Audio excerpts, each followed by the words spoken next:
Last week, we were at verse 27. No one can receive anything unless it's given to him from heaven. If you weren't here last week, I encourage you to go online and listen to that message. I mean, because it's just kind of odd.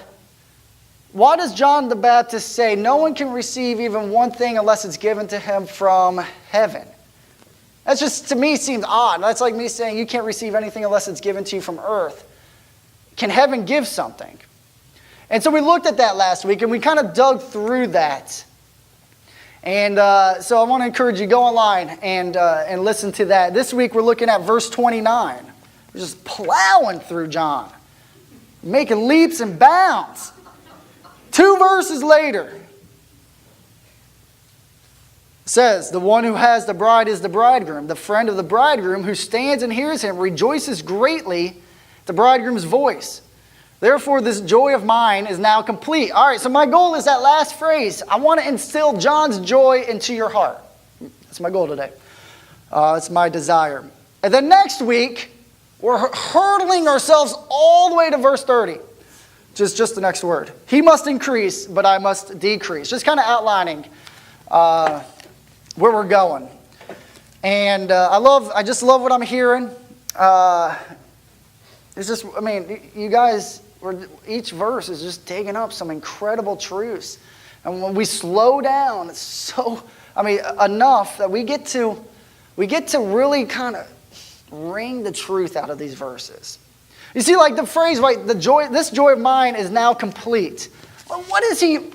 I could talk about joy, and I could try to get you excited about God and church and Midtown. All right, but what is that going to be rooted in? What is John's phrase, this joy of mine is now... what is his joy rooted in? Well, unless we understand why he talks about a bride and bridegroom and... what's going on in his head, we're never going to experience the joy that he has. And so this is why we slow way down at certain points and really just spend time digging. But see, you guys are incredibly smart. Because the conversations I'm having with you throughout the week, like, we dig this up. And then throughout the week, I get your emails or phone calls or conversations that you're just like, wow. Like, you're still mulling over it. You're still processing it. And in your mind, you're putting together pieces. You're going the next step as I just open the Word. And it's great to have a church who's willing, not just willing, but you're excited to want to know more. All right, we don't have to get through John just to get through John to say John's over with. We'll be to some extent strategic about it. We'll pull out of John probably in a month or so and look at some Psalms or some other passages just to breathe a little bit and then come with a fresh set of eyes to John 4. Just some behind the scenes looks at how I approach my messages. I did an extensive study this week that only people with masters should probably do. It's just very deep stuff. What I did was I opened my Bible software, just double-clicked on the icon, and there's a magnifying glass in the corner, and I clicked on that. And then a search browser opens up, and then there's filters, and I clicked on New Testament only, English Standard Version, and I typed in the word Jesus, just to see how many verses says Jesus in the New Testament. I don't recommend this because you might misspell Jesus and get. I'm kidding. 966 verses that has Jesus' name in it, New Testament. All right, okay. So if we talk about Jesus every week, we may be like, right there where the New Testament has us aimed. All right, so I did the same thing with faith. The word faith, 250 times. Wow. Grace. What's grace? 124 times. All right. Peace. 94 times. Hope. 74 times. Joy. 60 times. Marriage. 14 times. And I say this to show you something else. I did a topical series on marriage 2 years ago. It was a disaster. From my point of view. All right, I'm sure God had a purpose in it and used it, maybe just to show me, don't ever do that again. Purpose number one, there was only like 6 people in the church that were married. Well, would everyone else just kind of ride in the boat with us? Just to, come on, right? And second, how do I instill love into you for your spouse? How do we better our marriages? Well, let's learn about 966 times why Jesus is mentioned that many times in the New Testament. And why is marriage only mentioned 14 times? Because there's something so much greater than the here and now. Right? Because you have no ability in and of yourself to fix your marriage. So why would I want to leverage you to fix something that you can't fix? Why not point you in a direction to the one who can fix your marriage? And it seems like, and this is just, I'm just personally speaking to you, this is my point of view. It seems like every time I visit a new church, there's always the next series is like a marriage series. And I believe marriage series belong in conferences. I'm not downing them. I just don't know if they belong in the pulpit. I think this is the place where Jesus Christ should be magnified. Not marriages rebuilt. Marriages are redeemed through Jesus Christ. And so that's where I'm heading. Today, that's where I'm heading in the future. Is to get away from the topical stuff and just go verse by verse and just see what does God reveal to us. Funny thing is, we're going to talk about marriages today because it's in the passage. I just got done this and that, and now here we are. We're going to talk about marriages, but we're going to talk about it from a different perspective, about a marriage that actually works. And look, if you can glean something from this to help your marriage out, well then great. That's a freebie, all right? So, we will be talking about marriages, but we will be talking about them in the context in which it is brought up. John said, "This joy of mine is now complete." All right, that's how he ends. That's how our verse 29 ends. If you were to just rate your joy level today in life, 1 being just doesn't exist, 10 being exploding in joy. Where would you rate it? This in your head. Where would you rate it? Should you be like a 3? Should today be a 5, tomorrow be an 8, the next day be a 1? Where would you rate it? My hope is this. I want to root your joy in something so much deeper this morning. And my goal is to point you in that direction, to plant a seed in your heart that will blossom into a tree that will never fade. And so we're going to dig into John's words about a bride and bridegroom and a friend. Now let me just hash this out real quick just to give you the details of this verse. Okay, verse 29, John chapter 3, the one who has the bride is the bridegroom. That's just, who's the players here?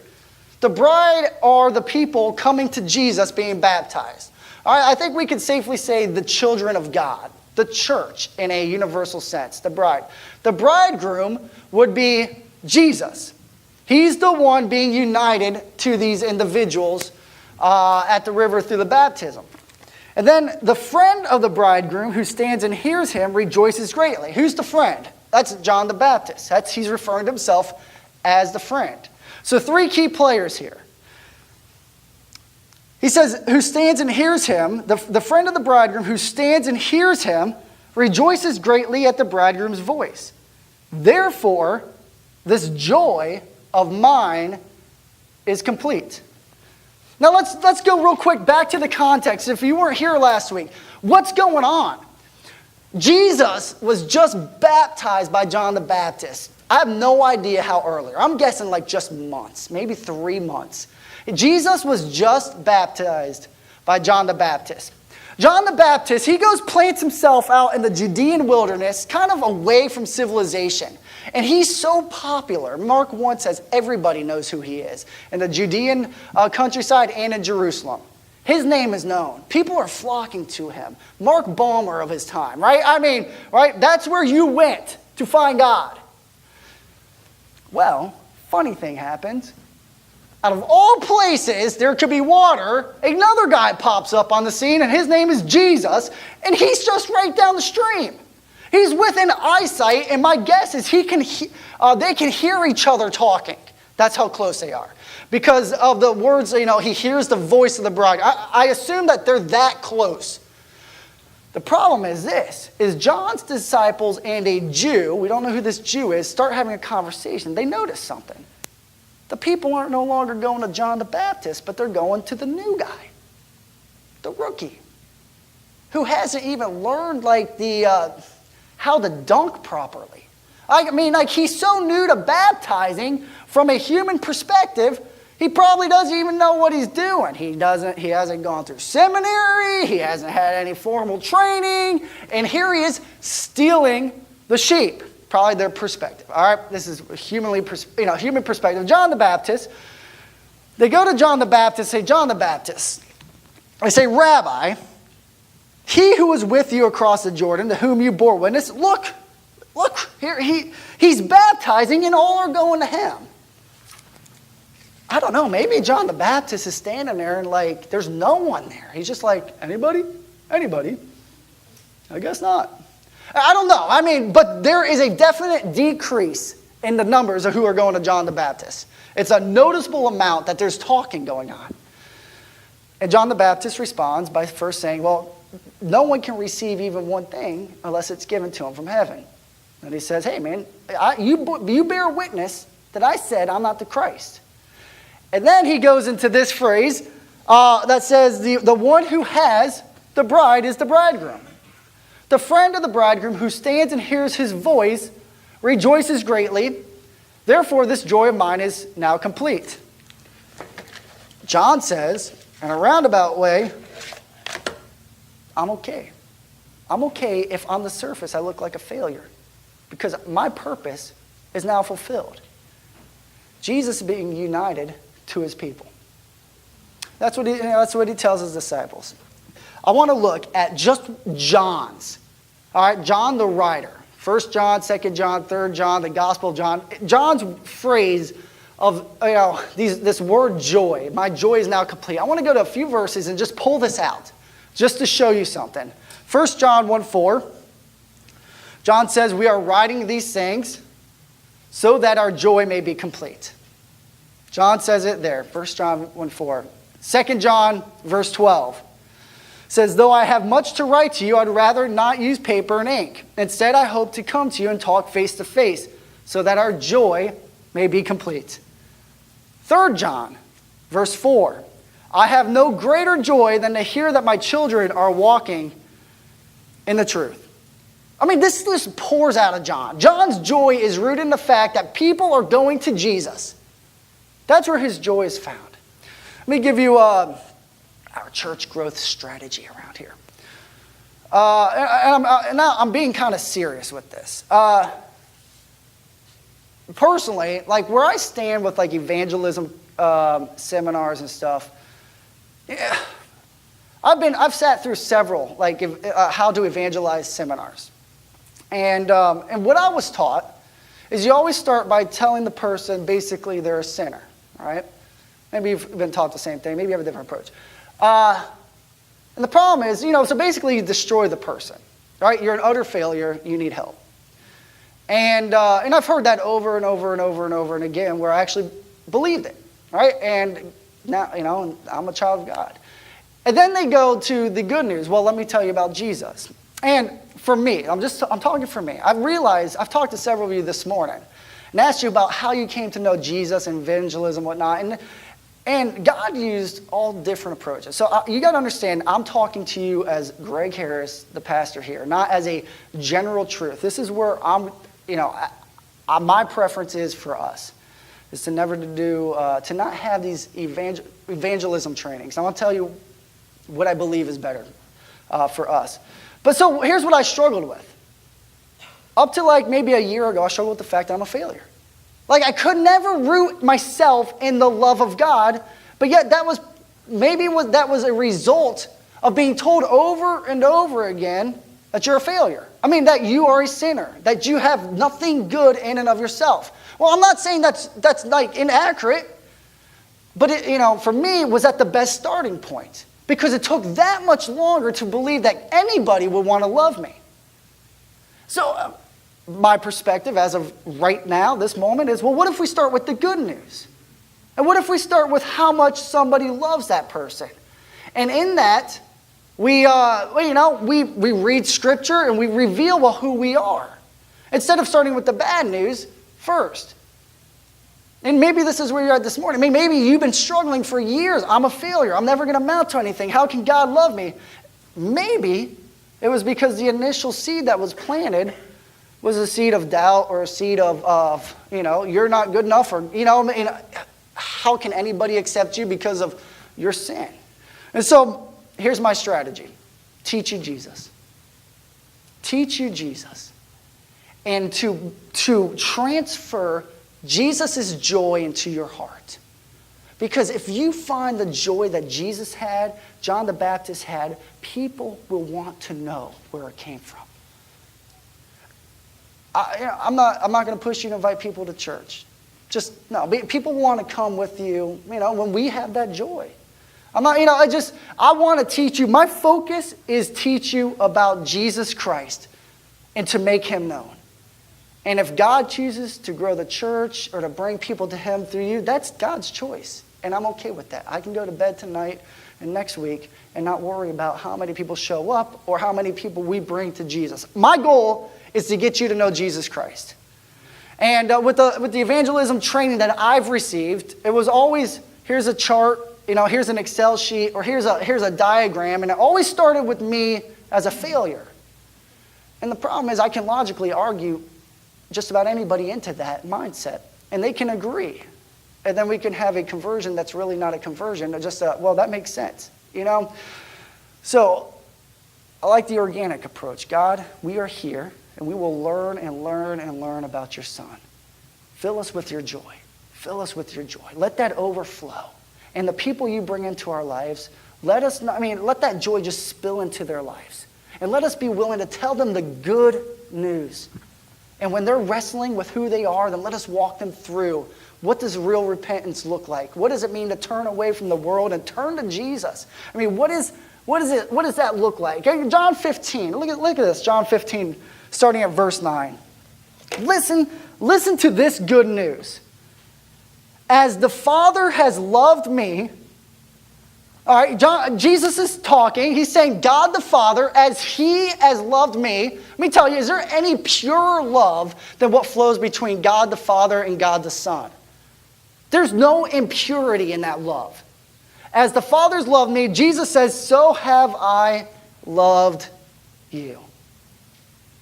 That love that you see between the Father and the Son is the same love that is available to those who abide in my love. The next phrase, abide in my love. Jesus says this, make your home in my love. Make your dwelling place in my love. Take up residence in my love. Talk about it in the morning. Talk about it in the evening. Talk about it at work. Think about it. Dwell about it. Think about it.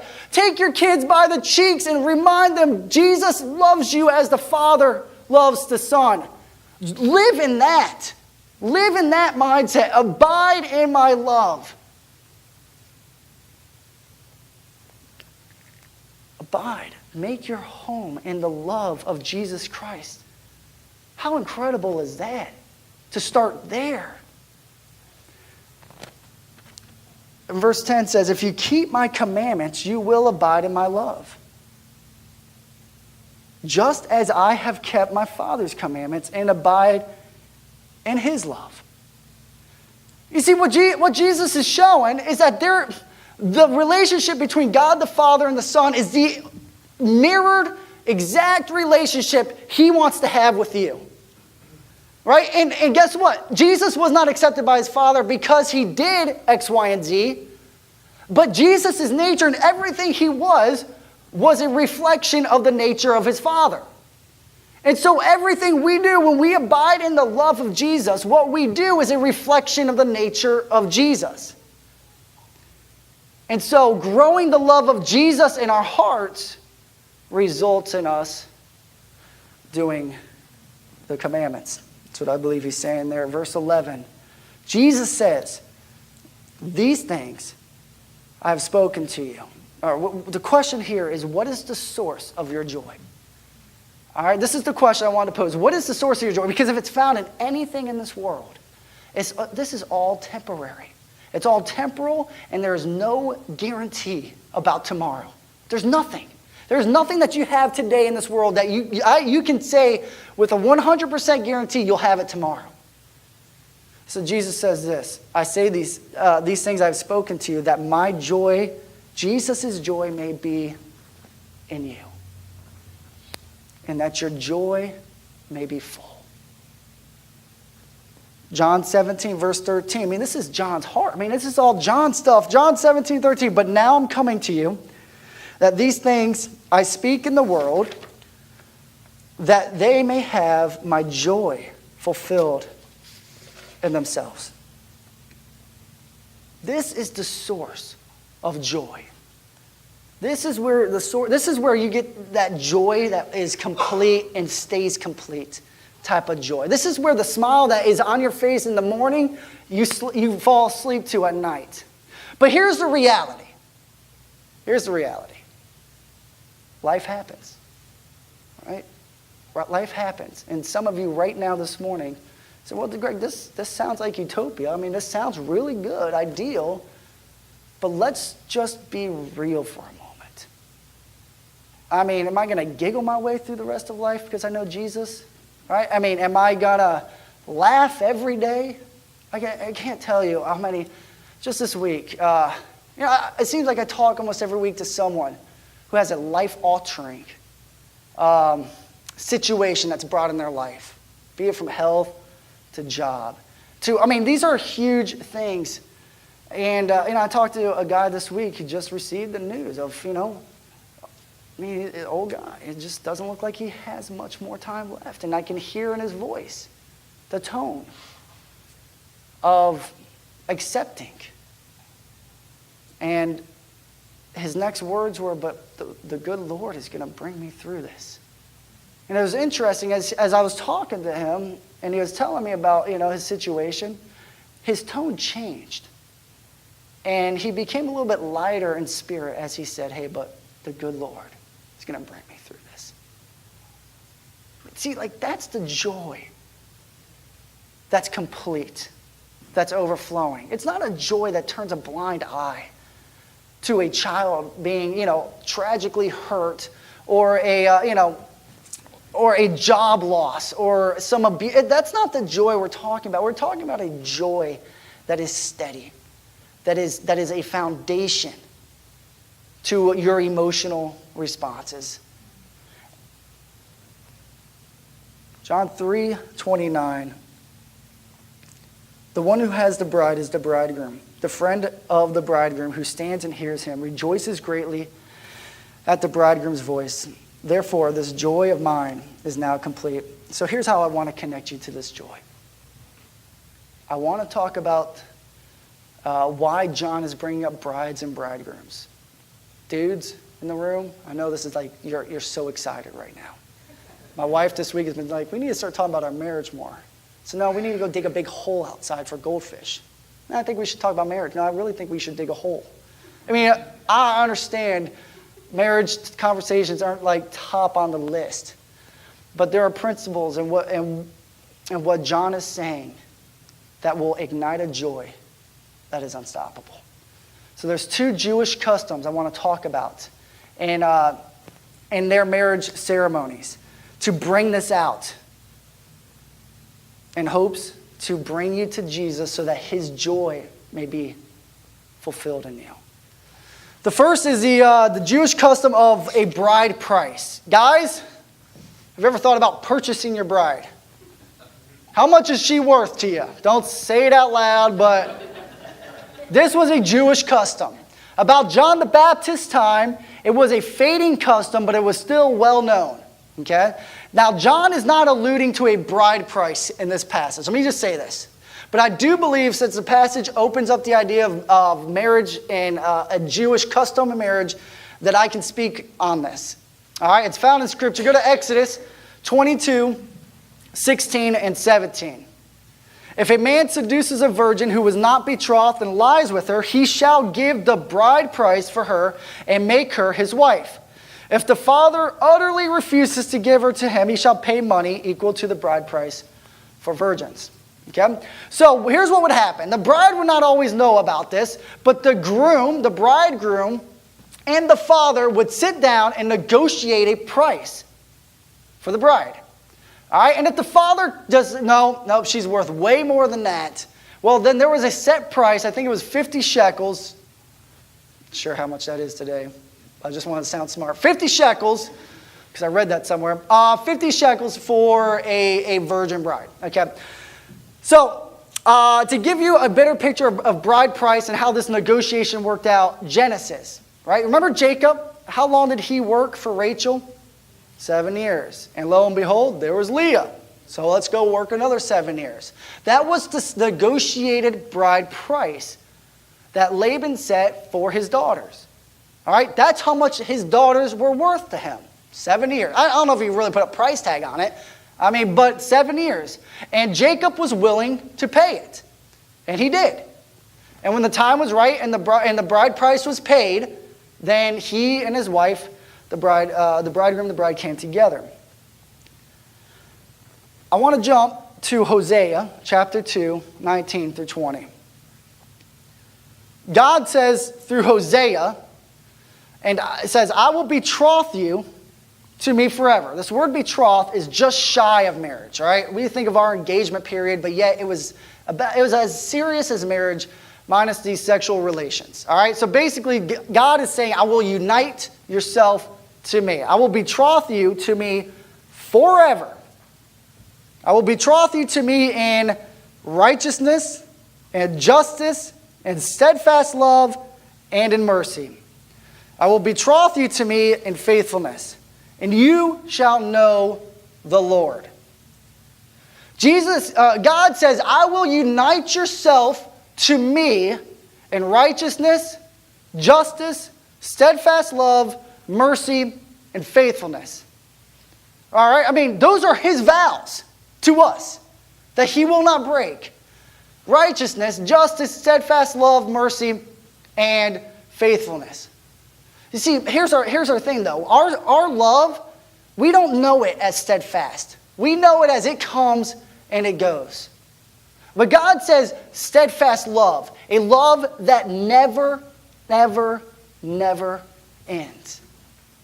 He will never divorce his children. He will never divorce his bride. It will not happen. He betroths you to himself forever.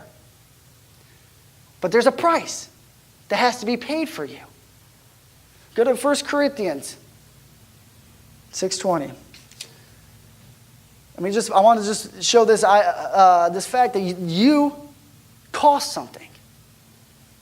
You were bought with a price. I'm going to speed through a couple of these verses just to point this out. 1 Corinthians 7:23. You were bought with a price. 2 Peter 2:1. False prophets also arose among the people, just as there will be false teachers among you, who will secretly bring in destructive heresies, even denying the master who bought them, bringing upon themselves swift destruction. You cost something. This is why I don't want to start with you're a failure. I want to start with you're so precious. How much did you cost? Let's just do some math. Wait a second. There's not a calculator big enough to calculate the numbers. All the world's economy combined doesn't even scratch the surface to how much you cost for God to be united to you. Who's paying the price? God is. Through his Son. What did you cost? How much did you cost? How much did you cost to be united to God? I'm going to keep asking the question, not to get a response. I want to embed this into your mind and to your hearts. How much did you cost? A wedding cake and some roses and a runner down the aisle? You can add all the world's economies and resources and everything in the world, and it does not scratch the surface to what you cost. When God decided to buy you, he looked around and the only thing of equivalent value was the death of his son. You cost the most valuable gift, possession God had. You want to talk about love. You want to talk about how precious you are to God. Ask the question to yourself and then answer it rightly. How much did I cost to be with God? How much did God pay for me? What was my bride price? Everything. Everything. And those of you struggling with the idea that you're a failure, you're not precious, you're not cherished, you need to hear the words of Jesus. And this is where the second custom comes in. And this is what John is getting to. And this will change your eternity if it hasn't yet. All right? Well, how much did you cost? You cost the life of Jesus Christ. And Jesus standing on the stream bed, he knows this. And what does he say? I'm willing to pay it. Because my love for them is like your love for me, God. I want to pay it. That's how much I love them. The second custom is this. Let me go Isaiah 54, 5 through 6. Listen to this. Listen, this is Old Testament stuff. It's just as incredible as New Testament stuff. For your maker is your husband.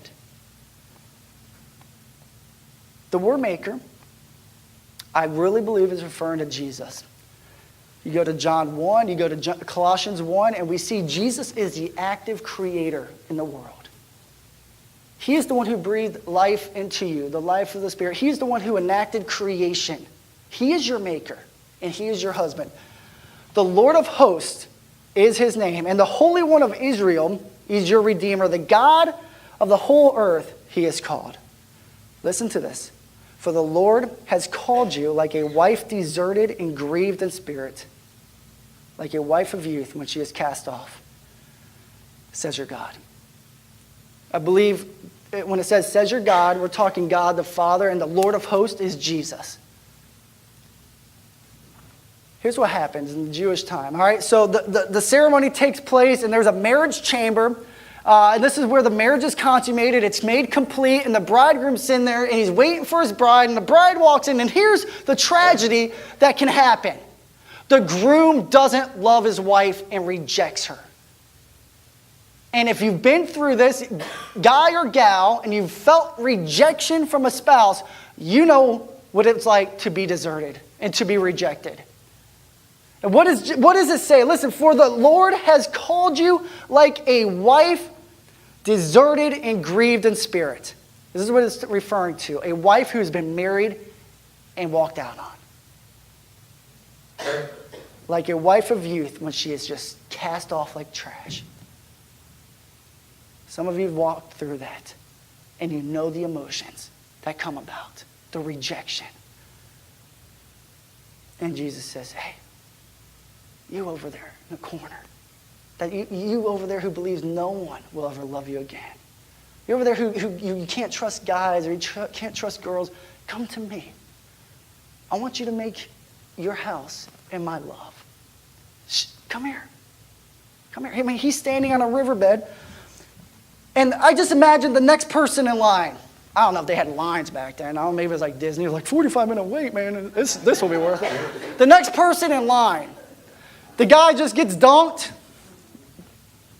That's why they call him John the Baptist. And Jesus is waiting. He makes eye contact. Imagine being that next person. And you're sitting there, you're kind of nervous. Jesus says, looks you in the eyes. Hey, come here. Come here. And you, nah, chicken, I don't walk. You think you'll walk away from an affectionate love? From a person who says, no, I'm gonna embrace you and care about you no matter what your story has entailed. Pause.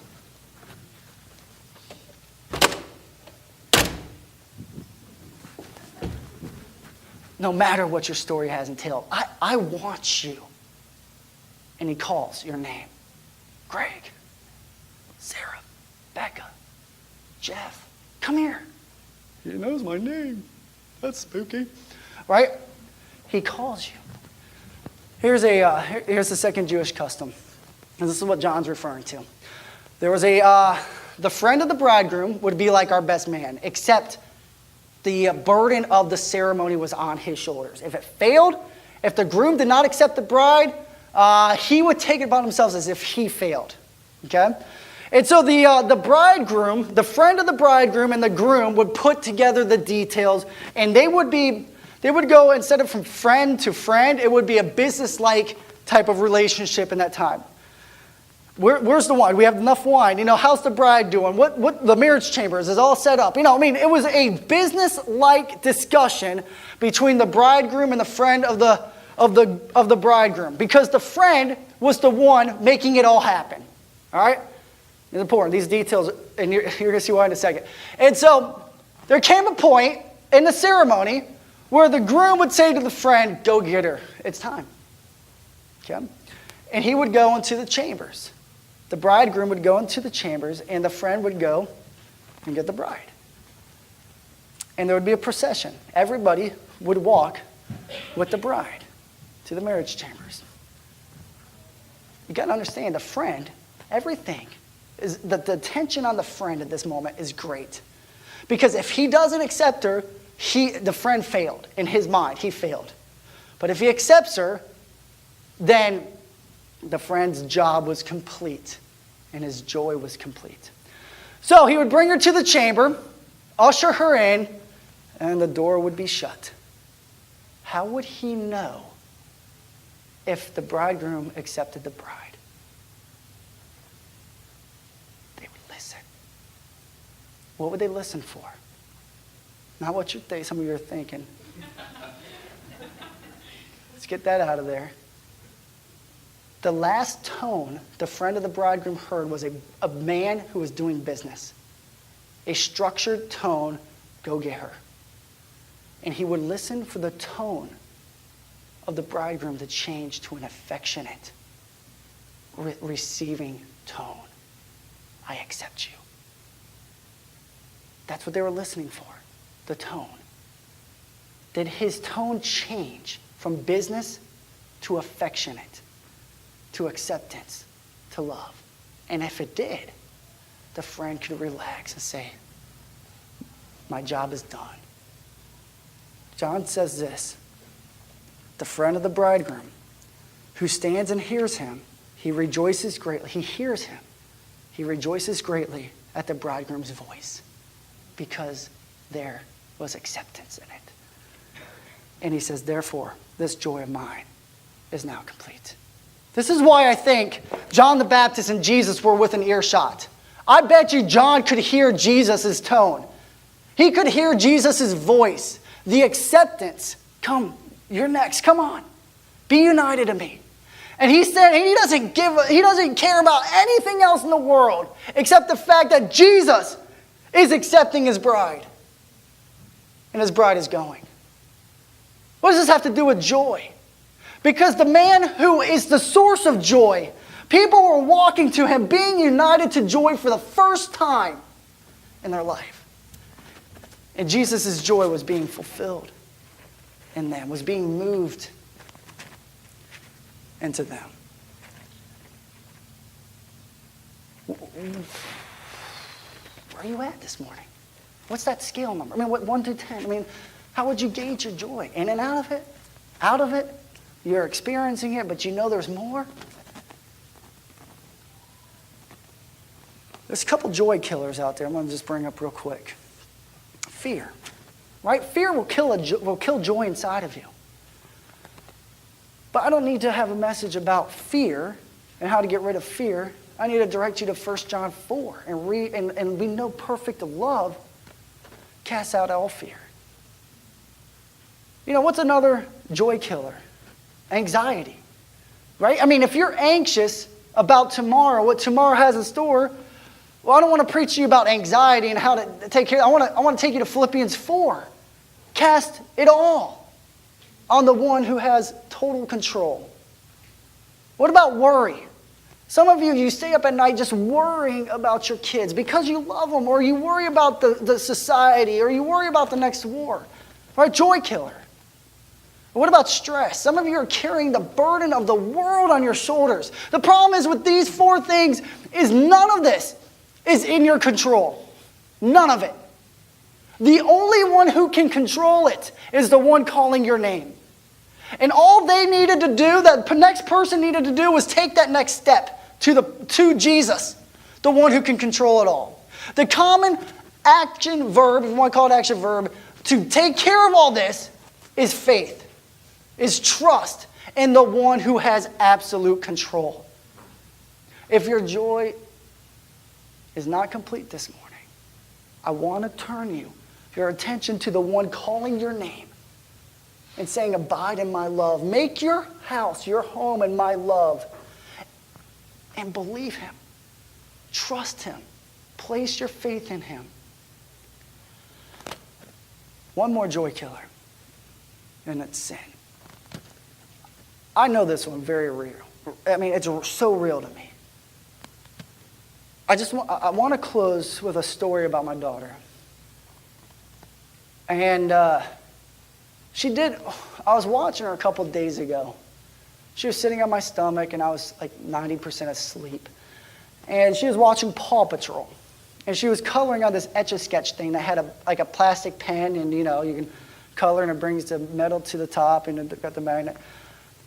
And in her 3-year-old mind, she decided it would be best. She doesn't do this ever, but she decided it would be best to stab me with that pen. Honest to God, she took everything she had and goes, ah!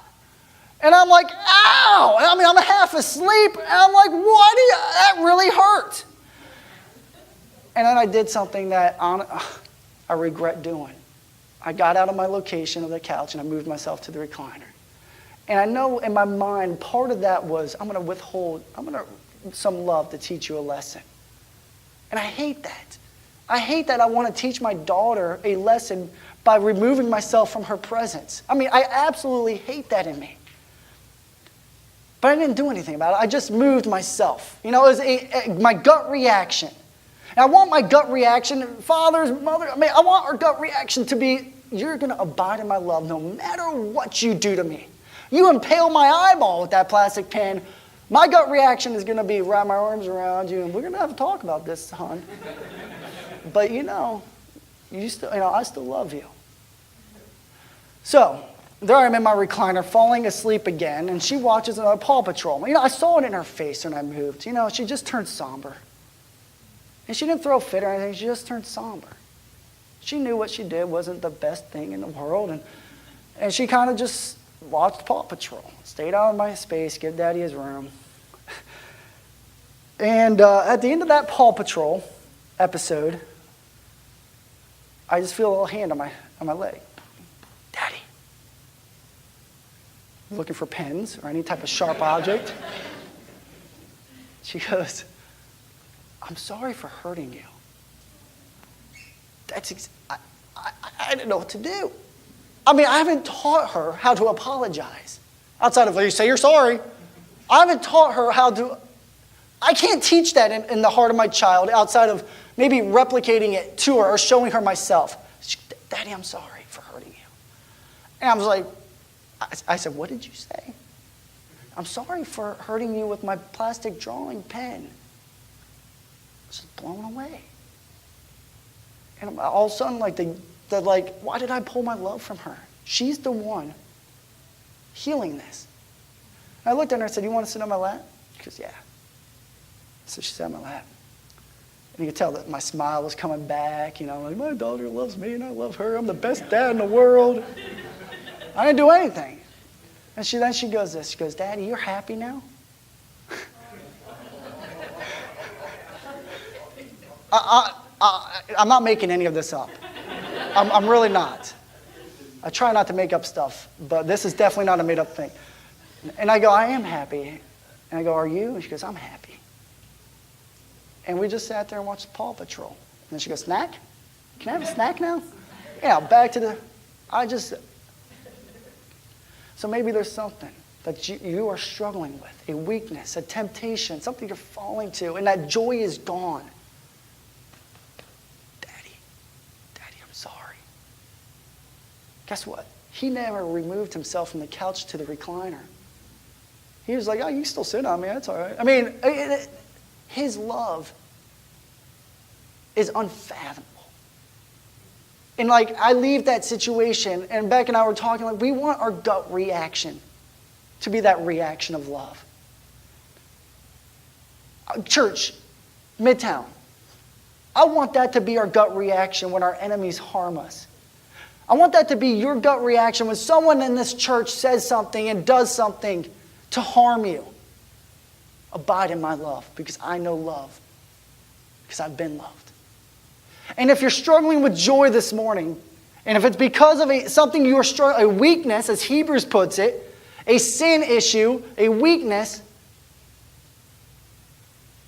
make your home in Jesus' love. Talk to him about it. Just let him know. Man, here's where I'm at. I'm sorry. Bet you my daughter impaled me again with that plastic pen. She'd probably apologize again. And I think some of you are held back because of how many times you have fallen to the same thing over and over again. The word in Hosea is forever. Steadfast love. You cost, your bride price was the Son of God. I'll ask the band to come up. And as they close us out in 2 songs, I'm going to give you a little bit of behind the scenes. It's Soul Care. Wally and Gene, if you don't mind coming up. I want you to, if you're moved, to come talk to Wally. He's a pastor here, or Gene, she's a Soul Care worker. Come pray with them. If that joy that we're talking about is not existing or you're struggling with it, let them pray with you. Let them take you by the hand and walk you back into the love that Jesus has for you. We every year we go through. I say every year. We've only been doing this for 3 years. We go through our library, our song library, and we clean house. We just like, okay, what songs have we done a lot, and what songs can we bring in and be fresh? And the song "Healer" was one we decided to can. Not because of anything bad in the song, but it's just we played it for a few years, and we just wanted to move on and introduce something fresh. Ariel, she's going away to Spain for 2 months. Told her absolutely not allowed next year. And her parents are going to Alaska, and this is their last Sunday for 2 months. All right, well, I don't want to make a big deal out of it, but you guys, you need to know how precious you are to us. You need to know that when you come back, that there'll be a place for you behind that soundboard, and a place for you in the second row in the second chair. And there'll be a place for you up here. So Mark, so we canned Healer, and I told Mark after the meeting, we all voted, put our votes in, and I said, Mark, you're the pastor that leads worship. That's not my role. You do what you feel that God is, what is best for the church. I'm not here to play boss. My role is preaching, and I need to stay focused on that. And so he decided to let Ariel pick the set list for this week. And so she's taken off 2 months. And I look at the set list, and I see the song "Healer" after the message. And I was just like, first thought was, I thought we canned that. Is this allowed? My second thought is, of course it's allowed. Right? I mean, lists are breakable. Guidelines, of course it's allowed. And I think it's needed for me and maybe for you this morning. And so I wanted to ask Ariel to share with us what does this song mean to you? I mean, my guess is you didn't just pick it because you like the melody. My guess is you picked it because there's something more to the song. And I wanted Ariel to share with you why she picked this as the next song. I picked this song because it's the song that I go to when I'm in pain, either like physical or emotional, or if I'm stressed from school or anything.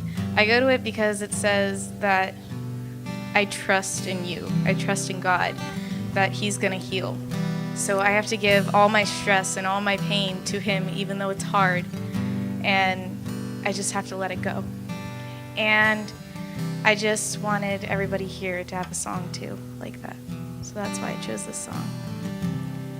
So as we sing this chorus, I believe you're my healer. Just let the words sink in and know that He's here.